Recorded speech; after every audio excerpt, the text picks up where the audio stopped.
What steps should someone take to start developing delayed gratification when they constantly give in to instant gratification? Well, okay, imagine, I know the answer to this to some real degree because I had graduate students in particular who I picked because they were very smart and often very creative, but sometimes they weren't very conscientious. So they had a hard time delaying gratification. And so, well, I would say, if you would like to discipline yourself, which is a very good idea, you need to pick a direction. Pick a direction you want to go first. Pick a goal you would like to attain. And a medium to long-term goal. You might imagine something you need and want, some attainment that would motivate, whose pursuit would motivate you. And you can ask yourself that. It's a good question to ask yourself in general, you know. This is a very good question to ask yourself is, if you could have what you needed and wanted, what would that be? And that's a meditative question. You don't want to force an answer out of yourself. You want to ask yourself that like you would ask someone else. If I could have what I wanted, what would that look like? And you can ask yourself that in a more differentiated way. If I could have the relationship that I needed and wanted, if I could have the friendships, if I could have the job or career, if I could have the educational pathway, if I could adopt civic responsibility in an optimized manner, if I could engage in some creative enterprise, if I took care of myself properly, if I regulated my susceptibility to temptations, what would that look like if it was optimized? And then that sets you up a goal that has some motivational force. This is worth doing. And then you might find, well, you don't do it anyways. And then I would say, well, that's because you're biting off more than you can chew.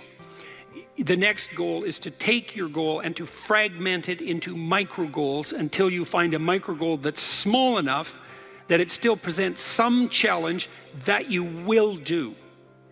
And so I've become, one of the things I'm known for, I suppose, is my advice to people to clean up their rooms. And the people who think I'm their enemy laugh about that rule because of its simplicity, let's say. But the only reason they think it's simple is because they've never tried it. It's actually extremely difficult. And it was very frequently the case that, well, it's very difficult to put your room, your office, your bedroom in order. I mean, you think about your bedroom, hypothetically, let's say you're married, you share that room with someone else. Is your bedroom in order? Really? And I don't just mean, is it neat? Maybe it's too neat. Maybe it's too orderly. Maybe it's too sterile. Maybe it's too bare. Maybe that characterizes your whole bloody relationship. Maybe, really? And maybe that is genuinely reflected in the state of your room, because it's very probable that that room is a microcosm of your marriage. It's highly probable. And so what that would mean is to organize that room would require the organization of your marital life, not least because if you want to put that room in order, you're going to have to negotiate with your wife about how that's going to be done. And while you're making that negotiation, even in relationship to the micro details, you're going to encounter almost everything that's wrong with your relationship. And so you might ask yourself when you walk into your bedroom, I hate this bedroom. It's like, you should really think that through. And then you need to think through what you would need to do so that you love that room, or even more complexly, so that you both loved it, because that's a tough thing to attain, boy, because you're going to have differences in taste, you're going to have differences in orderliness. There's all sorts of things that you're going to have to negotiate in order to make that room you both inhabit jointly desirable. Anyways, you set yourself a goal, ask yourself what goal you want to set, and then break the goal down into steps that are small enough so that even someone as pathetic as you could manage them. And that requires a tremendous humility. I know it was frequently the case, for example, with my clients, that I would do an analysis of their situation in life, and let's say, just for the sake of argument, that someone was 30, living at home in the bedroom they grew up in high school, in a complete bloody state of disorder, both moral and practical. And one of the relatively simple steps that we might agree upon with regards to moving forward is the person might think, well, I'm 30, I'm really immature, I haven't taken any responsibility for my life, my mother still makes my bed and cleans up after me. It's like, well, why don't you just start with that? Because you're not going to just fix your life. Why don't you just try to clean up your room like you're a mature 14-year-old instead of a dreadfully dismal 30-year-old. And so, first of all, it's really hard for someone, even if they're desperate, to admit that that's necessary, right? Because it's so bloody humiliating. I mean, really, I'm so damn useless that my basic goal is going to be to clean up my bedroom. It's like, well, looks like it. And actually, it's worse than that, because then you ask the person, you negotiate with the person, they say, well, I'll try to clean up my room. Then they come back the next week and they say, I had one client, this was so funny, he's going to vacuum his rug. That was his goal for the week. He just had a child out of wedlock, and he was afraid that he was going to be a very bad father, which was a very realistic fear. And so he wanted to put himself together, and so that's why he came to see me. And he lived in this squalor, and one thing we decided to do was that he could vacuum the rug, which he hadn't done for like 12 years because his mother would do it. And so it was so funny, it's so unbelievably comical. He went and got the vacuum, a stand-up vacuum, an upright vacuum, and he brought it into his room, but he didn't bring it all the way in. He put it in the doorway, leaning like this across the doorway. And then instead of vacuuming his room, he stepped over that bloody vacuum cleaner for a whole week and then came and told me that he couldn't do it. It's like, it's not surprising to me at all, because you think, well, that's such a trivial thing. It's like, if it was such a trivial thing, he'd have a clean room. It's not trivial at all. That chaos in his immediate environment was deeply emblematic of the chaos of his life. They were the same thing. And so for him to even begin the process of bringing order to chaos, which is a divine process, by the way, and the highest moral requirement, he had to be willing to face the catastrophe, the chaotic catastrophe of his life.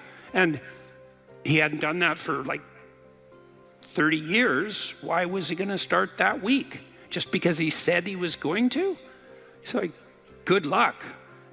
So what you do as a therapist in that situation is you just make the task smaller until you find a task so small, but still moving forward, that the person will do. So I might have said, I don't remember the particulars of the situation, I might have said, well, do you think you can get that vacuum cleaner? Do you think you could move it out of the doorway into your room? That's all you have to do this week. Do you think you can do that? And I'd say that and offer that without being contemptuous. Like, you have to be very careful about such things. And I know that this is more complicated than it looks. And I also know that the first step taken towards the domination of chaos and its transformation into order is a cardinal and difficult step. And so you can make it small, and that's fine, it'll still work. So I might say, well, just move the vacuum cleaner inside your room. And then I would also say to someone in that situation, don't do more than that. If the agreement that you've made with me and with yourself is that that's enough, abide by the contract that you've written with yourself, and allow yourself to be grateful for the fact that you had the courage to take even a single step forward.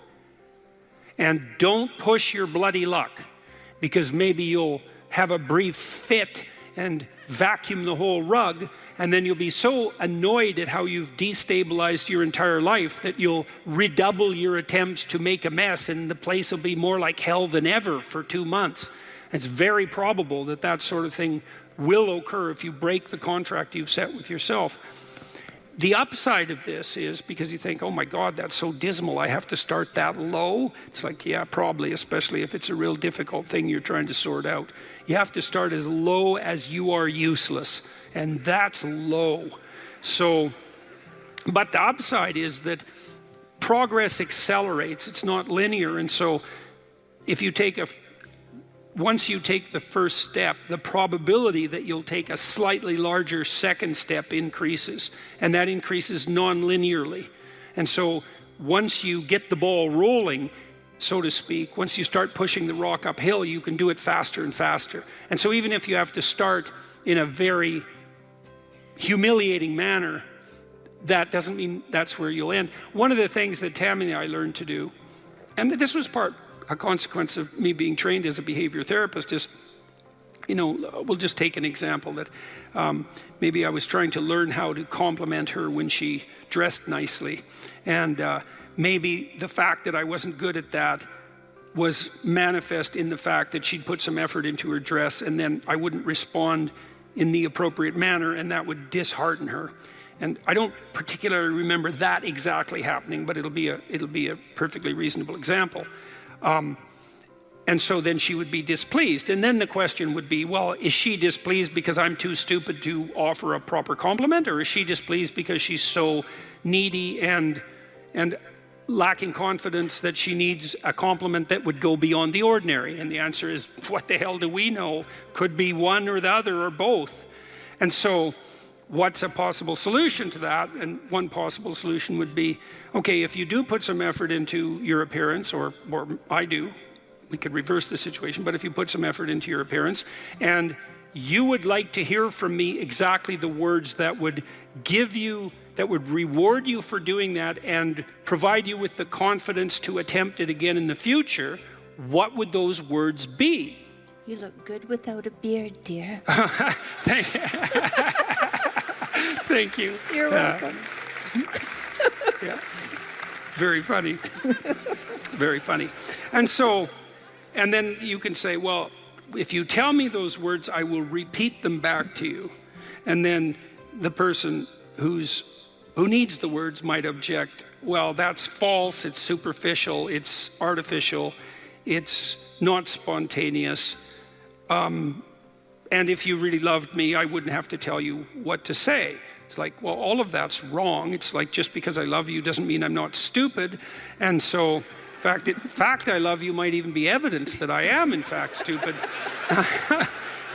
So like, help me out here. I don't know what you want, and maybe you could just tell me, and then I'll tell you what you want, and I'll do it stupidly and badly.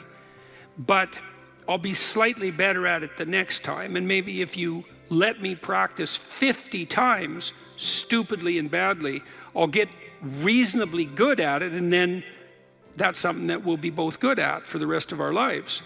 And that's something worth knowing. If you imagine you're upset with your partner because they haven't delivered something to you, whatever it is that you want, and then there's two questions that arises, right? Are you just like immature and greedy and self-centered, or are they useless and incapable of delivering? And neither of you know, and you have to sort that out. And then you also, as the injured party, let's say, might regard it as a moral necessity on your part to indicate to your partner exactly what you want, is to tell them. Like, it looks to me like if you did this or said this, then that would satisfy me. And then you might say, well, is that reasonable? Do you feel that it would be reasonable for you to offer that? Would you be willing to offer that? Am I pushing you too far? Those are all things that have to be sorted out. And then you can practice that, and you can practice that with the resolution of every dispute that emerges. If you're willing to take to yourself the responsibility of communicating to your partner your conditions for satisfaction, it means you have to admit them to yourself too, which is also very difficult. And then you can help your partner take stupid incremental steps forward, in the direction that you'd like to see expand, and then you can get better at that. And that's unbelievably useful. You can get better at how you have dinner together, or breakfast or lunch. Those things repeat every day, so they're very important. You can get better at how you greet each other when you come home. You can get better at the routine that you fall into, let's say, when you go to bed at night or when you wake up in the morning. All these things that repeat, because that's your life, the things that repeat. You can conceptualize how you might like them to be ordered if they were undertaken in an optimal manner, and you can start incrementally moving forward to that. And you can do that by communicating what you need and want, and by carefully rewarding your partner for taking the appropriate incremental steps forward. And so if you're trying to discipline yourself, you make a goal, you break it down into micro goals, and you implement the micro goals and reward yourself for doing so. And if you do that reliably and you make that a practice, that you'll become more disciplined across time, and you'll move towards the fulfillment of your goals. And that's practically how that's the practical guide for success on that front.